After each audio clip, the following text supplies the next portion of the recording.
When I was a kid and you used to drink these by the poolside and Oh, yeah. you would be going at a birthday party, you drink so many of these, and then that one kid would throw up, like color throw up, and everybody would have to get out of the pool, and you just look at that kid and you're like,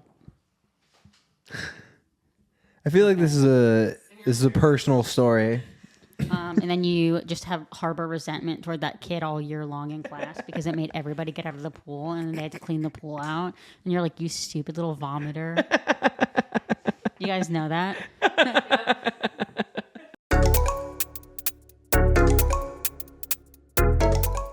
Hey guys. Hey. We're joined here today by Luna, who is joining today in our podcast.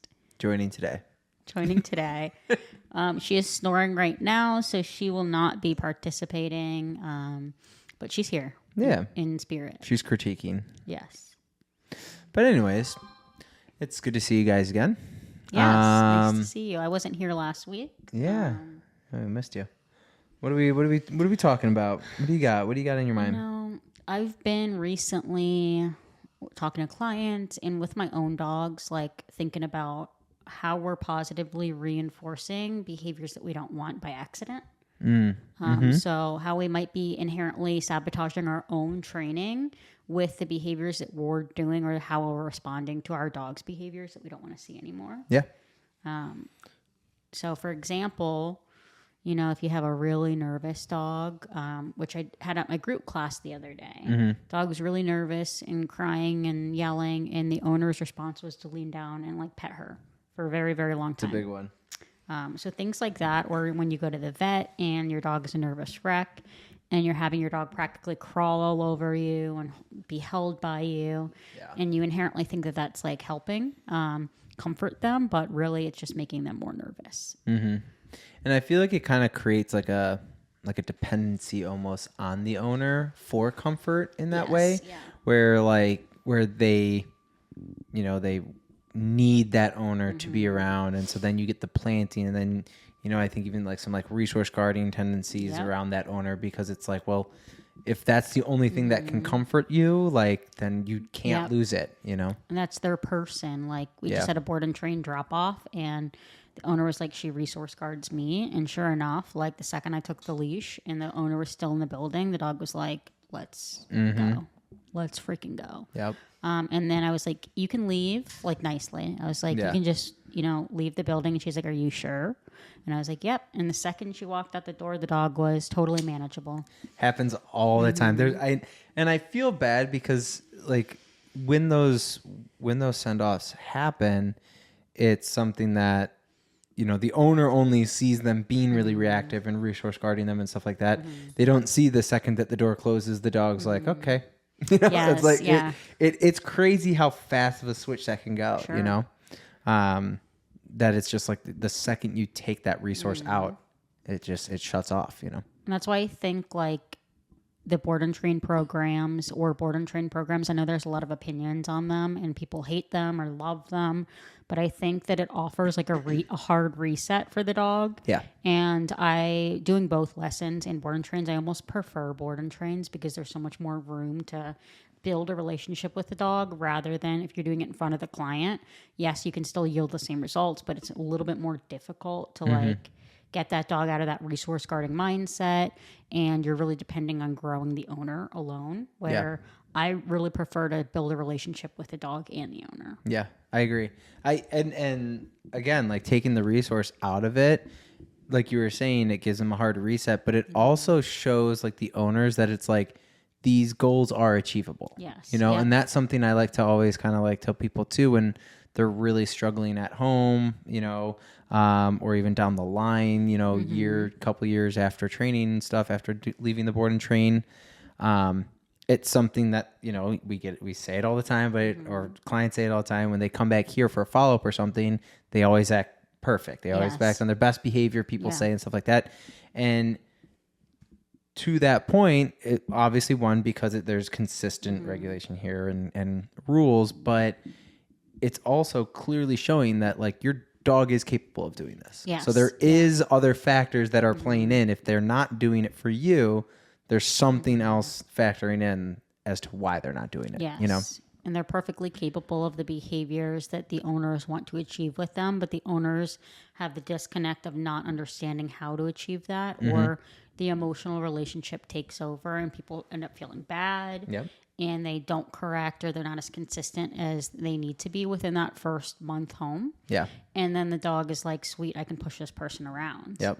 But how many times in the send homes, when you hand the remote over to the owner, does the dog be like, I can test this person out? Immediately. Yep. It happens all the time. And yeah, it's something I let the clients know. It's like, they're gonna try, the dogs we get in here are not just crazy, like all of them at least are not all just like crazy maniac like dogs and stuff. Like, they're very smart, they know what they're doing sometimes in terms of like pushing the limits and knowing that they can do certain things with mom and dad and all these things. But that is where like the humanizing part of having a dog, I think, tends to screw up. Where you think you're building a stronger relationship with the dog, it can actually screw up certain routines and behaviors, like bending down and trying to calm the dog and talk to them. And the dog doesn't care about you or the affection in that moment. They care about getting that thing to leave them away, right? And again, in those moments, I feel like it kind of forces the dog into the role of having to feel like they have to do that, be more right? protective. Yeah. Because the owner is not incapable, because we know that they're capable, but like almost need a little bit more coaching to get to the point where they're delivering the correction and their timing is good with everything, and they're getting more comfortable, I should say, confident with delivering that correction. Yeah. But it does not happen immediately. You do have those owners that are really on top of stuff. Yeah. And then there are owners that like everything with their dog has been an emotional roller coaster, and you're meeting them when they're just like beaten down in the trenches with their dogs, and you get people that are like emotionally exhausted. Yep. And then kind of rebuilding their confidence to see your dog is completely capable of your goals. Yeah. Within reason, of course, safety guidelines included. Right. But your dog can achieve a lot more than you think. It's just about you being able to achieve those things. Because I know I can, and I can guarantee that I can, but I can't guarantee that you can if you don't work with us and try. Right. Exactly. And again, it's one thing to just not know, and make these mistakes. It's another thing to know what you're supposed to be doing and not doing them. Yeah. But it's all part of the training. I think another big one, and you had kind of mentioned this before we had started filming too, but like jumping as well. That's the biggest thing that we always tell is, you have to bring down that intensity when you're coming in the house, or when friends and family are coming in the house, because that stimulation is just skyrocketed through, through the roof for that dog to jump and be excited and whatever it may be, bark, even vocalizing.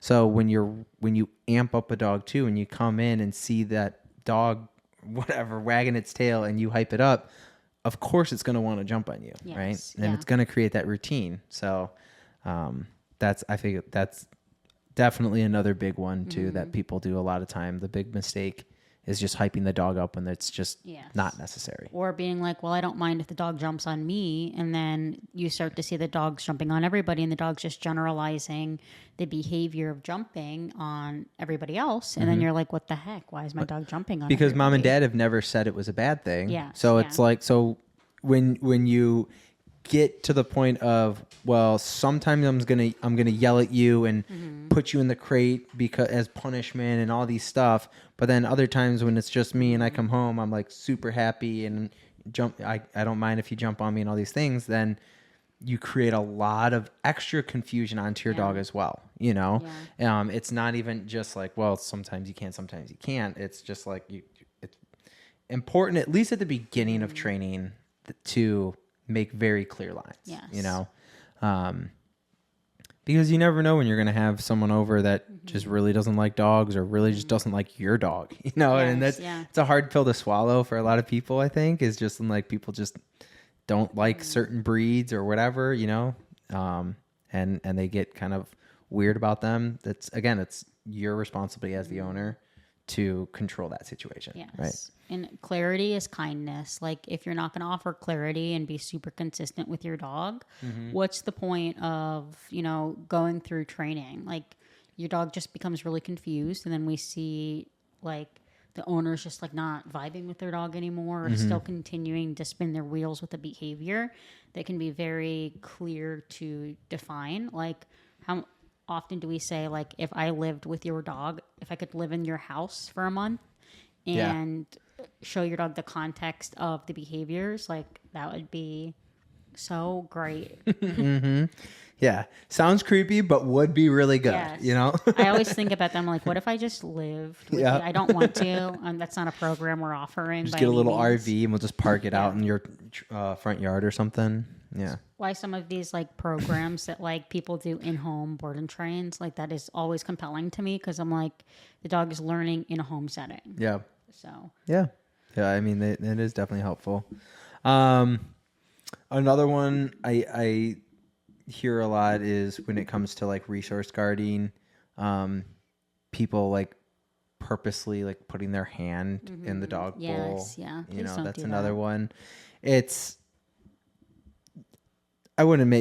guess I wouldn't say it necessarily sets up for bad behaviors. I guess it could in a way, but it's just one of those things where it's just like, it's just not necessary to do, but everyone thinks they have to. Yes, it's especially like they just think it's like a dominance thing. Yeah.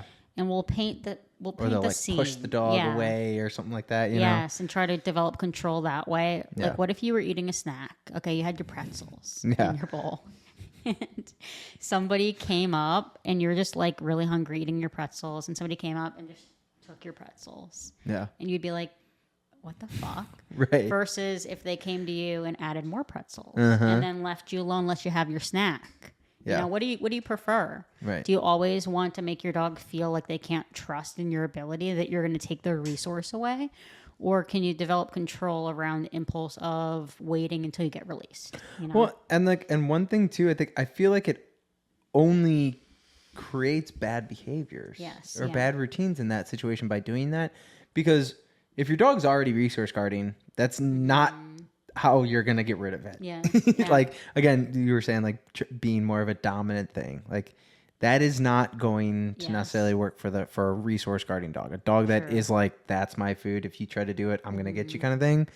But it also, if a dog doesn't resource guard and you just start doing that, then they're going to be like, why does she keep trying to take my food? You know? Yeah. Like, People will do that like to puppies and stuff. And it's just like, some dogs don't have the personality to ever have resource guarding issues. Right. So it can be fine in some cases. And there'd be trainers that are like, I took food for my puppy since he was 5 months old. And then there are people that do it and they're like, why is this exasperating the resource guarding? Right. Or I had a client come in that obtained a dog and she had never done training with us, but she was here as a second hand that had taken this dog, and she was telling me the dog bit her really bad. And I was like, okay, walk me through what happened. Right. And she was like, well, I read on the internet that you give the dog a bone and then you take it away a bunch of times. And she said, when I went to take it away, the dog flipped out on me and bit my hand really bad, and I had to go to the hospital. Damn. And she was like, this dog is a monster. And I was like, it's not. It's being a dog that has resource guarding issues. And it's a young girl that just is a little bit in over her head with this particular dog. And like, you have to just be very blunt with those people and be like, you have to stop that mindset. Like you cannot think like that. And we have to make sure everybody's safe while developing some sort of control around resources. Yeah. It's a rough game to play sometimes, you know? It is. Yeah. But it's, you know, again, it just kind of can fuel those situations, but, You have to like really stand your ground sometimes when people are like pushing back on you too, and you have to be like, nope, this is the right answer. Like, I'm not going to let you convince me that because you do it in such a way, like it's not harmful. It's like, I have to be honest with you and tell you that I have had like a decade of experience with dogs, and I'm telling you out of my experience that the methods you're describing don't really work. Right. And again, it's just like this, like, I don't know where it came from, but it's just like everyone does it. I remember before I even had Sully, like I thought that's what you do. You know what I mean? And I'm sure, you feel the same way, but there's so many things that like I even still training and learning training and stuff like that, like getting experience, so many things I look back, I'm like, where did that come from? Why did I think that was a good thing to do? Like leash greetings, or whatever it is. So it's common knowledge of dog training on the internet is like absolutely awful, horrific advice. Yeah. And that's why, like, instead of getting your advice solely off the internet, you need to be looking at multiple sources, incredible trainers, rather than like following like what the American Veterinarian Association says. And they're like, never use any tools on your dog. And just like eye roll. Okay. Yeah. I saw like a post of something, like an advertisement. I forget what the place is even called, but it was saying like all these things. It was like being able to socialize your dog, and then it had like timelines of like 2 to 3 days. Spirit dog training, that like online Facebook advertisement dog training. Gosh. And I was like, resource guarding, 3 hours. Like, I'm just like, what? Where are you getting these estimations? I don't know. And it's like probably in the real, it's like give your dog trazodone. Yeah. Give your dog gabapentin. Make sure you give. We only accept golden retrievers. Yes. Yeah. Only golden retrievers, only good boys, applicants. Mm-hmm. What else? What else are there? I think something that I experienced recently that's not really, I mean, it could be considered behavioral is, I have Sunday and scent work. And we were practicing in the context of my house. And when you're doing scent work, you want the dogs to be really gung-ho about climbing up on things and getting on the tables if they have to, because sometimes scents are like on doorknobs or on walls. And I want her to be bold and I want her to do that. But I was doing it in my house, and then I realized that she's starting to generalize that and just jump on tables like when we're not doing scent work. Yeah. She started jumping on like my chairs and getting stuff off of the table again. And I'm like, no. Yeah. So I realized I have to stop practicing in my house. Yeah. Because we're making it just a little bit too loose. And I thought that was really interesting. That yes, I could generalize it and I could correct her when I'm not in scent work, but the purpose of it is I want her to be driven. We just can't do it at home. That has to be our rules place. Yeah. And so, and yeah, that's a good example, because I feel like it tends to be more flipped in that situation where it's like you have the routine down with training at home, with guests coming over to your house and in the backyard and whatever it may be, right? But then you go to mom and dad's house or to another friend's house and something, and it's just like, well, we have the routine at home. Everything's good. So like everything will be great at this new environment.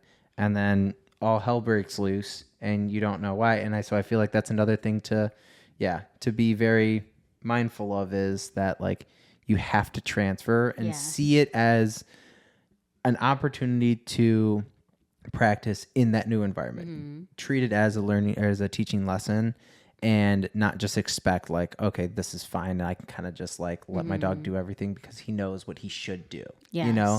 Expecting that your dog just knows what it should do in a new environment can go very wrong. And that's why like in our training programs we offer, like, we do work with you 10 out of 10 times outside of our facility or at Home Depot or at Edgewater, because we want to show you context and we want you to be able to generalize the training with your dog.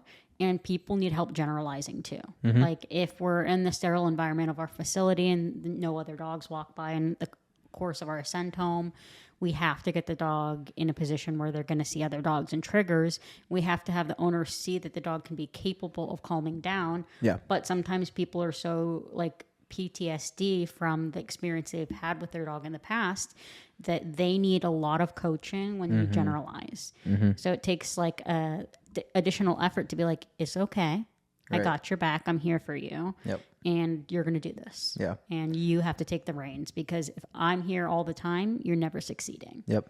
I don't want you to need me. Right. And that's, and that is the thing, is like, you're not going to be there all the time. And so it's important to, you know, it's just as important to work with, to build the confidence with the client as you are with the dog, you know, but it's something that is the whole goal, is that you don't need you, right? Yes, like you were just saying, it's like, I shouldn't have to be needed all the time, you know? Yes. But obviously will be, you know, emails or questions or whatever, you know, or continued follow-up, but the goal is to not have to do it.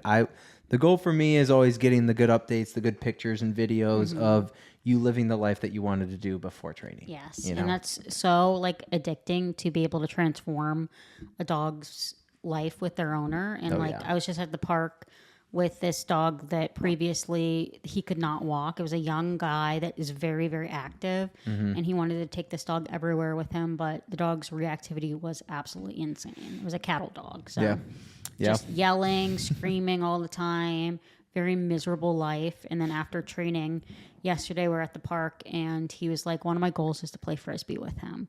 So we went to the park and we threw Frisbee around, and this dog lit up with excitement. Yep. And you can see the connection of where the owners really start to see the necessary steps in this training. And he was doing everything really good.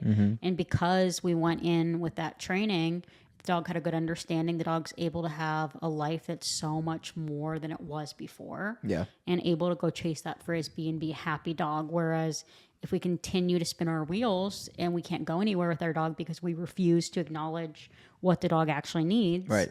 then is that really fair? Yeah. You know? Yep. And again, it's not that the dog isn't capable of doing it, because especially in the board and train, like, you know, we practice that. Like you said, we go on our field trips and we try to generalize as much as we can for the dog, you know? So it's something that if the owners are not doing it because of their own lack of confidence and stuff, then the dog suffers with that as well. Yes, you know? yeah. So it is good to see that. That is one of my like favorite parts of working with clients and working in this job, is seeing the owners finally having the confidence to at least try, to at least be like, you know what, we went to the park and I didn't die, my dog didn't die, everything's good. You know what I mean? Like, so I love hearing those stories. Yes. It just takes like exposure to those things, and then like first doing it with your trainer, and then being able to do it outside. And that goes into our topic with like, we're accidentally conditioning that in some cases prior to training that they don't listen to the owner. Yeah. And that they only listen to the one person, the trainer. And then it's like a light bulb goes off in their head when the owners realize, oh, I can do this too. Yep. I can yield the same response out of my dog. And sometimes it takes like a session. Sometimes it takes 3. And that's why like it's so essential when you're looking for a training program to find somewhere that doesn't nickel and dime you for follow-up support, Right. because it takes a while. Yep. It can take a while. Yep. It's a case-by-case basis, you know. Right. Yeah, the board and train is obviously to train the dog and stuff, and to get like the big, like the meat of it, you know. But the real training really does start when you go home, you know. It's when the owner starts to take the reins and starts to practice, and that is when the relationship really starts to change, you know. And it's like getting people to accept some things, and like having very real conversations with what we can and can't push, and when to push it, and how to push it if we are going to push it. So we're having them work in obviously in a safe environment. We're doing everything by the books, but we're also starting to be like, you can push this a little bit. Yeah. Versus when you're like, you can't push this. Right. Like clear safety issues, like your child crawling on your dog and then expecting your dog not to react. But being off leash, and once we know that the dog is good off leash, the owner should feel comfortable taking their dog off leash. Yeah. If that's a goal. Right. You know? Right. It's not everyone's end goal and stuff, but it is a lot of people's. But that's it's something that you have to be ready for it, but it's definitely achievable. Yes, for most dogs. I had a client the other day tell me like, I'd done a lot of work with their dog in their board and train program, and the dogs were very capable of being off leash. And he was like, I never want these dogs off leash. I do not feel comfortable with that. And I think he was just coming from a place of, it was our send home lesson, and he hadn't seen how well the dogs can do. And sometimes it takes working with the client to show them that their dog is capable and show them that you can be off leash. I'm not going to push it. You know, if people don't feel comfortable with that, that's totally fine. But it's a possibility, you know? And I think, I think that is the moment I look for in terms of like encouraging the clients to kind of push it is in moments where they say, you know, like they're like, well, you know, I only really feel comfortable like doing that with you. And my first thing is like, well, what have you done outside of this to try to push yourself? You know? So it's something where it's fine. I'm fine with starting it with me, you know, we can do it, but again, I'm not always going to be there. So it's like, see that you can be successful with me there and then go and try to do it yourself. You know, like, it's like the success is there. You can do it, you know, but. Yeah, one thing I've started to ask people for recently, which has been really helpful, is like if they're struggling with something and they come to us and we do perfect with it and the dog does excellent, and they're like, they're only listening because you're here. I want you to send me a video. Send me a video of you doing it and show me exactly what you're doing so I can determine what you need to adjust. Yeah. You know something too I never really thought about, but you saying that made me think of it, is like, if the dog's like listening perfectly when I'm doing it, whatever, it's more likely that like the owner too is doing better because I'm there as well. Yeah. You know what I mean? So it's like, they have somebody to watch them, so they feel pressured and they're like, no. Right. And you can tell that they haven't told the dog no in 3 weeks, and you're like, Jeremy? Yeah. Yep. So. Hello? I mean, it's something I guess I've noticed, but I've never actually like said it out loud. But yeah, that's. And people get more nervous, like when you're around, and like when you're being watched by anybody. Oh, I hate that. It sucks. So I feel your pain, but I'm not here to judge you and be like, you did horrible at that. Yes. I'm here to coach you. So we do have to be kind of nitpicky, and I hate having to be nitpicky with people, but it's something that I'm super comfortable with. Especially when recently. I can tell someone like really wants to do good and they just like, it's just not clicking, you know, like I do feel bad, but yeah, it's all part of the growth. Yes. It's all part of the growth. Or if they're very resistant to what you're telling them and you have to reiterate like over and over again and talk in circles and be like, I'm going to drive my point home. And then sometimes people are like really combative, and then you start to see them be like, oh, okay, I understand the why behind this.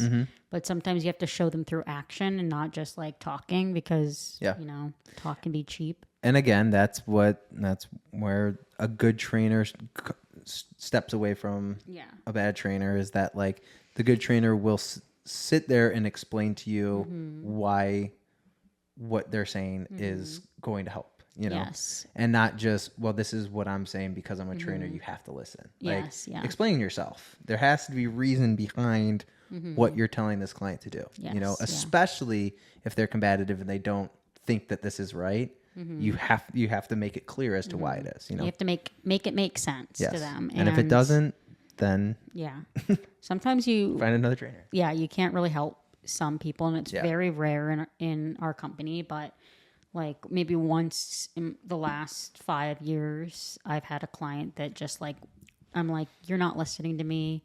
You don't want the help. So you know, you know where to find me if you do want the help. Right. Exactly. Yeah. It's not, we're not pushing you away. You're just kind of distancing yourself. But I'm not going to beg you to do the training program, and I'm not going to beg you to follow. I feel bad for the dog. Yes. But I don't feel bad for you. You know? Yeah. But yeah, it's the little things. What else is there? Giving treats to say hi. That's another one. It's kind of common. Yes. Like when guests come over and the dog's weird and they're like, here's a pocket of treats. Throw it on the ground and run. And you're like, why am I running? And they're like, also don't make eye contact. Move your feet left, right 3 times and spin around. And you're like, I'm scared. Let me know if you have to stand up from the couch or something. Yes. That's one I've been told before. Yeah. Because the dog can be like so quick to react. And then they're like, my friends don't want to come over anymore. And you're like, Yeah. I don't blame I know them. that I feel bad for, because me and Mallory have like to host people all the time, and having Sully there, obviously into that routine, but it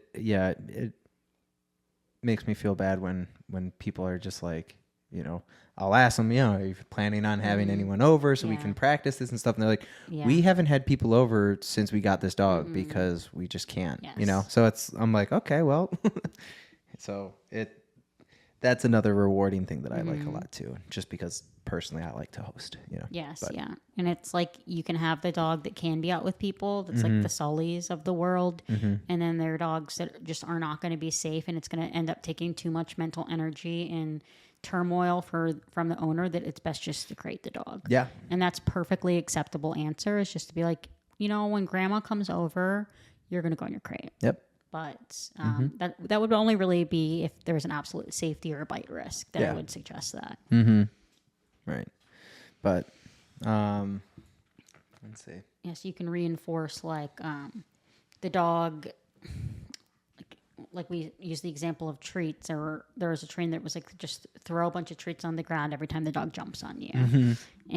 Or if your dog has something, go and get something high value and trade them. Yeah. That's huge too. Yes, that's another big one. And they even if they care about it, then you're just giving them something else to resource guard too. Yes, yeah. But it's the hard way of not being able to correct a dog and create that line of communication for them. It was just like, you're not supposed to have the TV remote in your mouth. Don't grab the TV remote. Don't worry about the TV remote. The TV remote is not something you should ever be interested in. It's just like, okay, here's something else. Give me the TV remote back. Yeah. So and hopefully it works. Yeah. And there's so many things that people are accidentally reinforcing like that, like trading with your resource guard and dog. Like we use the example of going to the vet, or thunderstorms or fireworks, and we're like, the dog's in our lap and we're stroking the dog and paying attention to it. I was at a baby shower or a party with my friends, and there was this toy, and it was like a little chicken, and you squeeze it and the ball shoots out of it. Oh yeah. So that completely terrified my friend's dog, and it was like shaking, and it was like the end of the world for this dog. And the dog was sitting in between her mother and her grandmother, and both of them were petting the dog as the dog is like shaking, and they were like, I don't give unsolicited advice, you have to ask me and then I'll give you advice. They're like, Bridget, what do we do with that? And I was like, well, you have to stop petting him. And in synchronization, they were like, oh. And they're like, that makes a lot of sense. Yep. And they both stopped petting him, and sure enough, after a couple minutes of the toy being out, the dog stopped shaking. Yeah. And we just have to be mindful that it's in our human nature to comfort, but comforting an animal is only going to kind of do more harm. And that's sometimes something people aren't ready to hear. So. Exactly. Yep. Yeah. Giving them a task like a bed stay or something, and or just creating a clear line of communication. We're just like, this isn't something nail trimming, something like that too, where it's just like, you don't have to be a fan of it, but you do have to let me do it. Yes. Yeah. Like Nelson is terrified of thunder, and there was a thunderstorm at like midnight, and he was crawling on my neck, crawling on my face at like midnight. And I could have been like, oh, my poor baby, get under the covers, I'll snuggle you. Yeah. I got up, walked his ass to the crate, and I was like, you're going to hang out in your crate, because this is a place that's going to restrict your movement from pacing and performing anxious behaviors. And that might seem cold to people, but ultimately, I think that helped his mindset so much more. Well, and again, it creates kind of this, one, independence, but two, realization that it's just like, okay, so I didn't die. Nothing happened. Yes. Literally, all worries and everything were in my head, and in this space, in the crate that mom made me go and made me kind of like deal with these emotions in that moment, it kind of worked out. I was able to survive, so it kind of creates like almost a good relationship, a positive relationship with the crate in that sense, where a lot of people do see it as like punishment, Yes. I am not gonna comfort and console my dog. I'm gonna go put it in the crate. it is actually more of a positive reinforcement. Yes. Yeah. And like just allowing your dog to work through something on their own rather than needing your constant like affection or constant touching or constant stimulation from you, like allows your dog to manually work through things and be okay on their own. And I'd hell of a lot rather have my dog be okay and learn to accept things on their own than constantly need me to hold their hand or hold their paw. And just coddle them all the time because I don't want a dog that needs coddled 24/7. That's exhausting. Yes. And it's just not going to happen. And I feel bad for people that have dogs that have a huge adverse reaction to fireworks or thunderstorms because it creates PTSD with the people too. They're like, it's going to storm tonight. I got to get the trazodone out. Yeah. Yeah. And if you miss it, like, I mean, Fiona was a rough case too with that too, but she did great, and I know the owners have worked really a lot with her to do that too. But what else? These are all really good examples. I feel like we're hitting like the big ones. I'm trying to think of some that are less common that we talk about. I think another good point is like how we're conditioning our no. Like if we're always shouting no at our dogs, but we're not doing anything to have any kind of adversive tied to the no. And we call it like empty no's, where I was at the park and this lady was using an e-collar and she wasn't actually pressing it, but her dog was like looking at the dog that I was with and she's like, no, no, no, no, no, no, no, no, no, no, no, no. And you just water down your words. Or when people like start shouting at their dogs and they're like, no! Yeah. Stop! Yeah. That makes me feel uncomfortable when people do that. How do I like right. stop shouting at your dog? And they're like, okay, again, I'm done. Something that I probably did before training as well, because it's just like you either panic, you know, because your dog is being reactive, or you're embarrassed or pissed off or whatever it is. So you just like tentatively raise your voice. But that's another common thing too that I've learned through training is that it's just like you are not doing yourself any justice by screaming at your dog. Yes. Right? You're getting your blood pressure worked up. Yes. You're getting theirs worked up. Yep. You're losing focus on what you're supposed to be doing right now. Yes. Right. If it's something that you're working on it in a session, you know, then perfect, address it, but you don't have to like over exaggerate. If it's something where it catches you off guard, it's one in the 1,000 chances, whatever, that your dog does try to push a situation or whatever, and it catches you off guard, then you have to try to like be ready for it and try not to yell. Again, certain situations it can be kind of hard, understandably, but when that's like your go-to every single time, you know, which I know we've both dealt with clients like that as well. Yeah. It's one thing to try to reel it in a little bit. And it's like, I don't want to embarrass the client. Like that's where I feel like a dick is like, I don't want to embarrass you and be like, stop being a jerk. Stop screaming at your dog. And they're like, oh, I didn't realize I was doing it. And then they do another rep and they're like, no. And you're like, hello? Right. Can you stop yelling at your dog? And you have to point it out to them until it's like, it's so uncomfortable. And you're like, hey, you just shouted at your dog again. Yep.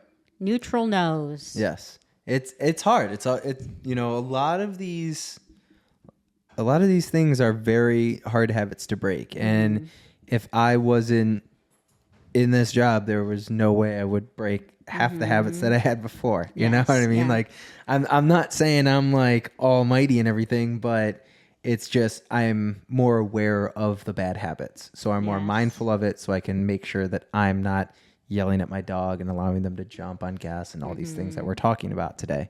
So it's not that we're perfect. It's just that we know what we've been through it. Yes. Like my dog Nelson, like he's had a checkered past. Okay. And I used to have, like, when I was like 19, I used to have a list of rules that hung on my wall for my guests to read when they came in. Instead of just putting Nelson in the crate, I was like, don't make eye contact. Number 2, don't pick up. Number 3, don't get in his face.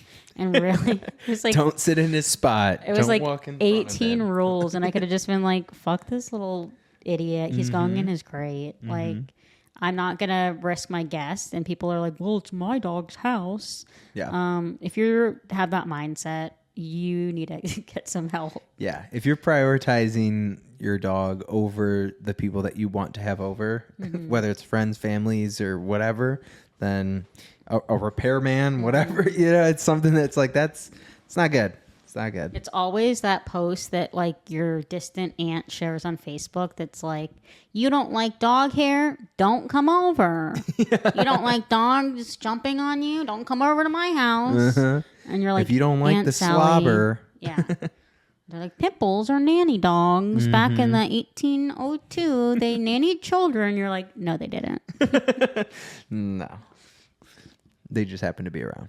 Yeah. I don't know. I'm still trying to think of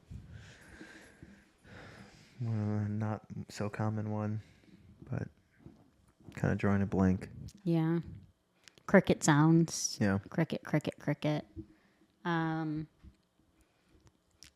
guess people can also accidentally enforce like too much or expecting too much engagement when we're like a lot of trainers will try to only focus on engagement, especially when the dog is reactive and then they're not actively suppressing the reaction. And we can accidentally enforce like we're just being a nag. And then again, we're watered down because we're like, look at me, look at me, look at me.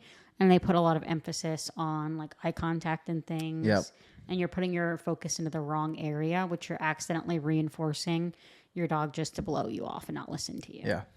Or if they can't get that engagement, then they're like, I can't train this dog. You're like, yes, you can. You just have to find out what the dog's motivated by. And sometimes it's not food. Right. And it's not toys and it's not praise. And it's really common too in those situations where, especially if you're working through something like reactivity, your dog's not going to, even if it's super food driven, like usually it's not going to care about food in that moment, and that's what a lot of people struggle with as well. Is that like, well, if I can't give him a treat, how am I supposed to like positively reward and stuff? And in certain moments, there's not really necessarily a need to reward. Yes. Because most of the time it's more seen as just a redirecting, Yes. Yeah. You're avoiding it by just trying to feed them treats as you're walking by that reactive dog so that they're trying to like not focus on the dog, And you're like, here's the iPad. It's like giving a kid an iPad so they don't scream at a restaurant. Like just teach your kid to sit at the table and they don't get any special iPad or like something to focus their attention on. They have to learn to sit there and eat their food and not make a ruckus. And if you're constantly like having to give your dog something so they don't react or going the other way, you're band-aiding your problem and you're never actually actively working on it. Yeah. And again, and not to humanize it, but it's like, but you don't need that kid to be perfect. You just don't need him to be like chucking forks across the restaurant. You know what I mean? And screaming it's just and like, you don't need your dog to be perfect. You just need them like, it's fine if they look at the dog when they're being reactive or, you see the hair stand up and they're kind of getting tense and stuff, but that's fine. You don't need them to be perfect. You just don't want them to do the explosive reaction. Yes. Yeah. But it's little things like that. I think too, a lot of people can get, they try to be very cutthroat with how serious they get on their dogs right away. And sometimes it's better to kind of like grow with the dog, you know? Like work See with what your you dog. really need. What's the vibe? Yeah, like, what's the vibe? You're setting it, but like what is your dog need from you right now? And shoving food in its face is not something it needs right now. Yeah. And sometimes you have to like, owners truly think that like they're doing the good thing and they're like mass feeding their dog and you're like, can you stop? Yeah. Yeah, that's another one. That's just not even to do with training. That's just general health and well-being. I think also in the terms of socialization, like when you're socializing a dog, people can reinforce bad habits in socialization by either screaming at their dogs when they're like humping or not doing anything wrong or defending themselves. And then you have a dog that's so nervous to socialize and open up, or you're allowing too many things to go. A very common thing that people do, which we have to give the spiel about: no touch, no talk, no eye contact while we're in social. You see that hand go down and they're petting their own dog and they're like, go play, go play. And Yep. you're like, stop talking to them. Anytime you speak to them, they're going to want to come over to re-engaged. you. Yep. Yeah. Yep. And then they don't realize that like they're a huge resource. And then the dog plants in front of the owner, and any dog that's like, oh, hey, my name's Jimmy, what's up? And they're like, get the fuck away from my Right. Yep. Don't you dare. Yeah. And again, another bad habit that is really, really hard to break, but because you'll say that to people and then they'll come with the client and they'll do really good for like the first like 5 minutes, and then the dog will come over, and then like as you're talking to them, they'll just start like not even thinking about it. They're not doing it to be a jerk or anything, but it's one of those things where it's just like we kind of have to like keep reminding. We have to be that like voice in your head, because it can it's lead so to really bad natural. things. And one of my new spiel is like, all right, we're going to go into the social. The entire duration of the social, you're not allowed to pet or talk to any of the dogs, including your dog, because they think like it's almost initial, like the first 5 minutes, and they're like, they start petting dogs. I'm like, hey, remember, no petting. And they're like, oh, hee hee, ha ha, hoo hoo. Yeah. And then like 2 minutes later, they're petting dogs again. You're like, what did I say? Yeah. It can be, well, and it can be nerve-wracking because I think it's just something where we know the outcome of what it could be from doing something as simple as that. So yeah, they haven't seen it, so it's hard to like picture why it's such a big deal. Yes. You know what I mean? But I've been in situations where I'm like almost like holding my breath, where I don't notice something, and or then you're they start, picking like, up petting poop it. and you turn around and they're like, have one arm around this dog, one arm, and you're like, stop. Yeah. So, I mean, obviously we socialize with social dogs, but it's when we're socializing their dog that is there for socialization, that's where I can get a little nervous. So we always say like no touch, no talk, no eye contact, no treats, and no food in socialization or toys. Or toys. And people are like, what? I can't have toys? And I'm like, no. Why would you want to create conflict? And they're like, but Fluffy's good with toys. Yes. And you're like, okay, but his friend isn't. And I don't want to create any unnecessary conflict.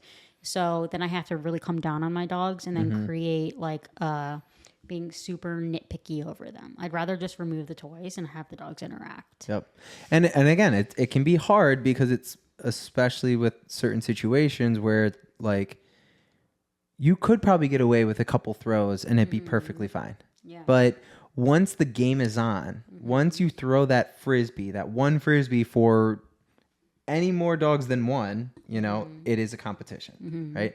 And it's only a matter of time before, things start getting heated and pushed around, and, the dogs start getting a little bit more aggressive, or they just get tired and they get more irritable and they get more agitated. So it again, it can be hard if you haven't seen it before and you don't know exactly why it needs to be all or nothing. If your dog likes playing fetch, play fetch with them when it's just your dog. But if it is ever something where there's going to be multiple dogs with the dog, just take the toys away. Yeah. Why risk it? Yeah. That's always my biggest thing. It's like why risk it? And it forces the dogs to only focus on that object too. They're not really playing with each other at that point. They're competing with each other. Yes, yeah. And you don't want anything that's going to create competition, whether that's affection or toys. So doing socialization healthily, I think there's a lot of misconceptions in socials. Yeah. And we get all the rejects from all the other doggy daycares that are like, they got kicked out of doggy daycare, and people are like absolutely devastated and heartbroken. Like, that is so common. Yeah. That your dogs get kicked out for nothing. Yep. Like, you have a golden retriever or nothing. Right. And a lot of times I feel like it's just because a lot of daycares, they obviously don't have a lot of knowledge in dealing with situations like that. So they're hypersensitive to any little thing your dog's getting kicked out. Yeah. So because we get a lot of dogs, like you said, that have gotten kicked out of daycare, or the owner, or have like gotten warnings, so the owners just don't even take them there anymore. Yeah. And then they come to our socials and they're like totally fine. Yes. And it just takes is a little bit more knowledge and regulation of just being like nipping certain things in the butt, or you know, you just have a rough playing dog. Yeah. That's totally fine. And it's just managing who it plays with. Yes. You know? I previously to this job, I worked at 3 doggy daycares in the Cleveland area, and all of them were just a complete shit show mess. Yeah. And like literally in all 3 of those scenarios, they were like hiring like kids, like 15 to 20-year-old kids that were responsible for 70 plus dogs in a group, and your only defense mechanism nightmare. was a spray bottle, like to spray the dogs. Like a water bottle? Yes, like just like no. Yeah. And some of the dogs would be like opening their mouth and be like, yes, I love Yes. Well, and I'm sure some dogs, like Sully is obsessed with like squirt guns and water hose and stuff. If you were to do that to Sully to try to like punish him or whatever, you know, correct him, he would only intensify. Yeah. He'd be like, all right, let's do it. Yes. This is a fun game. Keep going, Sure. you know? Yeah, so just the way that other places do things that aren't just equipped to deal with a dog that is a little bit more particular with other dogs. I had a client that came to me yesterday and she's like, he's on his last chance at this daycare and I have to board him for a week. And I was like, is it possible for him not to play with any other dogs? And she's like, oh, yeah. And she's like, I could just pay for extra play time. Yeah. And if you're boarding your dog somewhere and you have to pay for extra playtime, go somewhere else. Yeah. That should be included in the price you pay. Yeah. You should not have to pay extra for somebody to pay attention to your dog. And places need to be accommodating enough to fit every dog's need. Yeah. So Exactly. I know. It's what they do, but and some people just need a place, and again, it's not every dog is hyper or rough player or anything like that. So it can be kind of embarrassing, and obviously people don't talk about it enough. So you do think it's a rarity when we just get so many of those dogs that we know it's not. yes, it's like when your kid gets expelled from school and you're like, man, I failed as a parent. And it's like nothing you've done. It's in the hands of whoever you leave your dog with to handle things responsibly. Yeah. And we have to start being really picky about who we trust to handle these things responsibly. And we can't go to like, I'm not even going to name 15-year-old. drop. Yeah. Yeah. Won't name drop and hit you. But we can't just go to your local, chain dog place and be like, this is fine. They know what they're doing. Yeah. Have you ever read the reviews on those places? They No, have but I terrible. could Some only of them have imagine. like great reviews, and Yeah. then there's like so many 1-star reviews, and they're like, my dog got in a fight, or they came back and they lost 30 pounds while boarding there. Mm-hmm. I mean, I've heard some pretty scary stories Yeah. and stuff, but And we had to like define, like if there was a fight or an incident, we had to define it. And there's categories of defining a fight. And it was like a tiff, a scuffle, a fight, a brawl. see, and you that's had what I to, mean. It's like list. hypersensitive. They're just like Yes. anything that they can. And a scuffle and a tiff were different than each other. And you had to be able to be like, yeah, these 2 dogs got in a scuffle. And then your manager would come over and be like, actually, that was a tiff. And you're like, what does it matter? Like, get me out That of is here. nuts. That was a job that I just like ghosted. Like I worked there for 3 weeks and then I just didn't show up anymore and didn't go in. And they were like, hello? Yeah. I was like, I'm not answering you. That's how bad it was. I mean, it's yeah. There some of those daycare places are Sorry, my mom very is scary. sick. My mom fell down the stairs. I can't come in anymore. ever. Yeah. Yeah. Yeah, sorry. So But well, hopefully this is helpful. Be aware of the small things. Is pretty much the big picture. be aware of thing the here. small details. Yeah. And don't overthink it. Yeah. But also be aware of it. And always ask for help if you need it. Yep. It's the best way. All right. I'll talk to you later. All right. Talk to you. Love you. All right. Bye. Love you. Bye.